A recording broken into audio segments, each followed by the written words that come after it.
Right now, we are being joined by senior preacher of ISKCON Temple East of Kailash, New Delhi, Geeta Mitra. मित्रा जी, बहुत सारी ऐसी खबरें आ रही हैं बांग्लादेश से। ये बताया जा रहा है, ऐसे कई सारे वीडियोस भी आ रहे हैं जिसमें जो वहाँ पे रेडिकल्स हैं वो स्लोगन्स रेस कर रहे हैं इस्कॉन टेम्पल के बाहर। इस्कॉन डिवोटीज़ को थ्रेटन कर रहे हैं कि इस्कॉन टेम्पल की कोई जगह नहीं है बांग्लादेश में, इस्कॉन टेम्पल को जला देना चाहिए। ये इस चीज़ को आप कैसे देखते हैं? देखिए, ये जो हरे कृष्ण आंदोलन है, ये संकीर्तन आंदोलन है।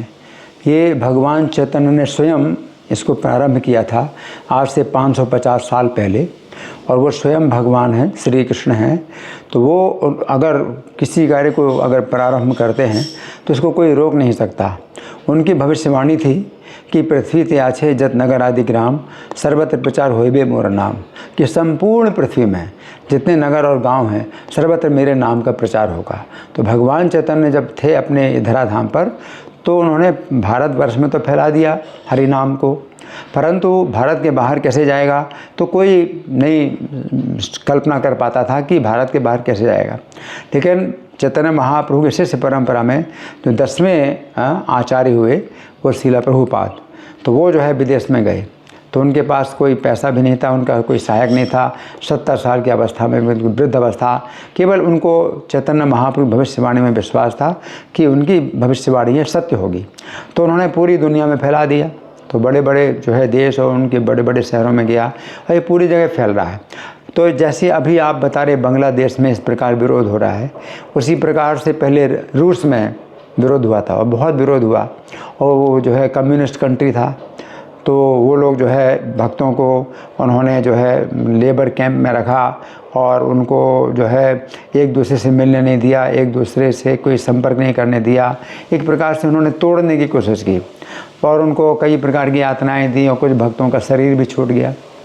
लेकिन फिर अभी क्या हुआ आगे चल कर के कि रूस कंट्री के ही कई टुकड़े हो गए, रूस ही कई टुकड़ों में विभाजित हो गया, क्योंकि उन्होंने इस आंदोलन के टुकड़े टुकड़े करने के प्रयास किए। तो वो कंट्री ही जो है टुकड़े टुकड़ों में हो गया और अभी वहाँ पर बहुत तेज़ी से फैल रहा है। तो इसलिए प्रभुपाद जी जो इन्होंने मतलब ये फैलाया है पूरी दुनिया में आंदोलन, तो उनकी भी ये भविष्यवाणी थी कि जितना भी विरोधी लोग जो है विरोध करेंगे तो इससे ये आंदोलन और फैलेगा। क्यों? क्योंकि जब विरोधी लोग विरोध करते हैं तो जो सच्चे जिज्ञासु हैं, सत्य को जानने के सच्चे जिज्ञासु हैं, वो इस आंदोलन का अध्ययन करेंगे तो स्वीकार करेंगे। इसलिए इसकी कोई चिंता नहीं करना चाहिए कि मतलब कितना लोग विरोध कर रहे हैं। तो इसमें जितना विरोध होता है उतना फैलेगा। ये इस आंदोलन को कोई रोक नहीं सकता। ये 10,000 साल तक फैलता रहेगा पूरी पृथ्वी में।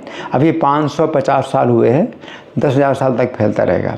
और जितना भी विरोध हो रहा है तो इसमें अंत में परिणाम क्या होगा? परम विजयते श्री कृष्ण संकीर्तनम, कि परम विजय मतलब अल्टीमेट जो विक्ट्री है वो श्री कृष्ण संकीर्तन की होगी। क्योंकि इसमें अपना किसी प्रकार का स्वार्थ नहीं है, ये केवल भगवान का नाम है जो कि इतना पवित्र है कि इस पृथ्वी की कोई भी चीज़ इतनी पवित्र नहीं है। इस पृथ्वी की ये शब्द ध्वनि नहीं है, ये शब्द ध्वनि जो है गोलोक से आई है। गोलोक धाम जो आध्यात्मिक जगत है, वहाँ से आध्यात्मिक शब्द ध्वनि हरे कृष्ण की है। तो इसलिए जो भी कार्य होते हैं, इस प्रकार के विरोधी कार्य होते हैं, तो इसमें हमें जो है थोड़ा धैर्य धारण करना चाहिए, क्योंकि सत्य की विजय होगी। जो सत्य को नष्ट करते हैं तो सत्य उन्हें नष्ट कर देगा, जो सत्य की रक्षा करते हैं सत्य उनकी रक्षा करेगा।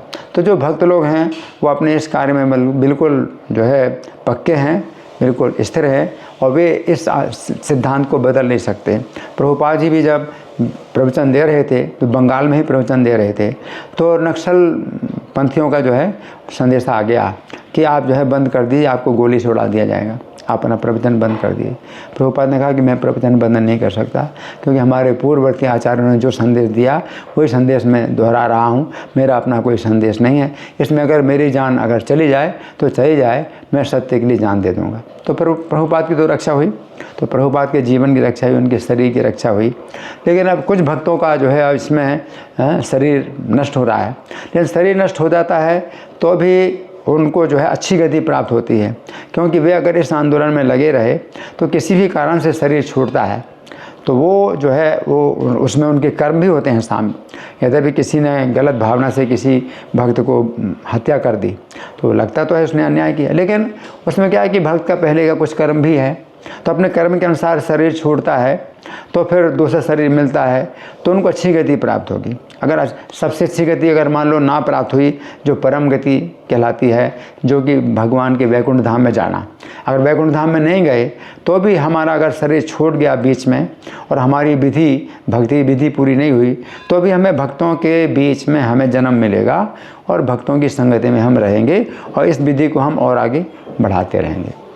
ऐसे काफ़ी सारे भड़काऊ नारेबाजी की जा रही है वहाँ पर, तो ये जो पूरा इस्कॉन टेम्पल की जो अथॉरिटीज़ है पूरे दुनिया में, क्या आप लोग इसके बारे में कुछ आगे पहल करना चाहेंगे? इसके बारे में कुछ भारत सरकार से या और अथॉरिटी से बात करना चाहेंगे कि ऐसे कैसे डराया जा रहा है वहाँ पे वहाँ के डिवोटीज़ को, वहाँ के श्रद्धालुओं को जो इस्कॉन टेम्पल में बिलीव करते हैं, उनको ऐसे डराया जा रहा है कि बांग्लादेश में इसकी कोई जगह नहीं है, तो उसके लिए आप? हाँ, देखिए ऐसा है कि इस संबंध में जो हमारे प्रधानमंत्री, इस देश के प्रधानमंत्री मोदी जी हैं, उनका हमें बहुत बहुत सपोर्ट मिल रहा है, उनका प्रोत्साहन मिल रहा है और वो हमारे पक्ष में है बहुत ज़्यादा। अब अगर वो कुछ नहीं कर पा रहे हैं तो कुछ ऐसी स्थितियां होंगी कि वो नहीं कर पा रहे हैं, तो हमें पूरी तरह से विश्वास है भगवान के नाम पर कि भगवान के नाम की तो विजय होगी, सत्य की विजय होगी, जो समझना चाहेंगे। और भगवान की शक्ति जो है इस नाम में पूरी है, नाम नाम कार्य बहुधा निज सर्वशक्ति से। तो अगर हम किसी से सहायता ना भी लें, हम तो लेने के लिए तैयार हैं, अगर हम ना भी लें तो भी नाम की शक्ति है इसमें और ये जो है फैलेगा, किसी भी हालत में ये रोक नहीं सकता। तो इसलिए क्योंकि चैतन्य महाप्रभु की भविष्यवाणी, तो जब प्रभुपाद विदेश में नहीं गए थे तो सब लोग जितने भक्त थे यही सोचते थे चैतन्य महाप्रभु भविष्यवाणी कैसे सत्य होगी, लेकिन जब प्रभुपाद ने विदेशों में फैला दिया तो फिर देखा कि आश्चर्य कि भाई पूरी दुनिया में फैल रहा है, ये तो बहुत तेज़ी फैल रहा है। तो हमारे जो ग्रंथ हैं, हमारी जो पुस्तकें हैं, उनमें भी संदेश दिया गया है भगवान का। ये जीवन हमारा क्या है, ये शरीर जो है अनित्य है और इसके अंदर जो आत्मा है नित्य है, वो शरीर बदलती है। तो ये सिद्धांत आज की शिक्षा में नहीं है। आज की शिक्षा की भी बड़ी हम लोग निंदा करते हैं क्योंकि ये सिद्धांत है ही नहीं, शरीर के साथ सब नष्ट हो जाता है। तो बस यही सोचते हैं कि भाई इस जीवन में ही जो कुछ करना है कर लो, अगला जीवन नहीं। तो ये शिक्षा का बहुत बड़ा दोष है। हम आज की शिक्षा के विरुद्ध भी हम जो है निंदा करते हैं आज की शिक्षा की, कि ये जो है बात जो है नहीं सिखाई जाती कि जीवन, ये जो शरीर है अनित्य है और शरीर बदलता है, शरीर पैदा होता है, शरीर बड़ा होता है, शरीर नष्ट होता है, यानी जीव जो है शरीर को छोड़ के दूसरा शरीर प्राप्त करता है। और अगर हम इस जीवन में भक्ति की विधि पूरी कर लें तो हम फिर ये भौतिक शरीर ना प्राप्त करके आध्यात्मिक शरीर प्राप्त करेंगे। आध्यात्मिक शरीर में जन्म और ये परिवर्तन और बुढ़ापा और मृत्यु नहीं होती, वो भगवान की सेवा में आध्यात्मिक शरीर प्राप्त होता है। Thank you so much, sir, for speaking to us. So this was Jeeta Mitra, Senior Preacher, ISKCON Temple, East of Kailash, New Delhi. This is Soumya Jaiswal with Vijay Anili for Republic TV.